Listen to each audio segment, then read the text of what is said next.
Welcome to Samba Samba. Enjoy the video. Start by gathering all your ingredients. You'll need about 12 corn or flour tortillas, your chosen filling like seasoned ground beef or shredded chicken, and a generous amount of enchilada sauce. Don't forget cheese.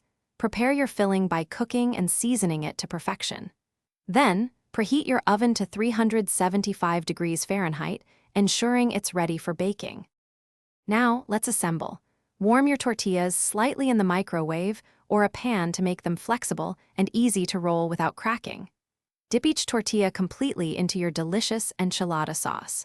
Place about 1/4 cup of your prepared filling and a small amount of cheese down the center.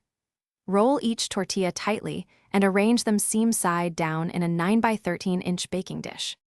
Once all your enchiladas are neatly arranged, pour any remaining enchilada sauce evenly over them, ensuring every inch is covered.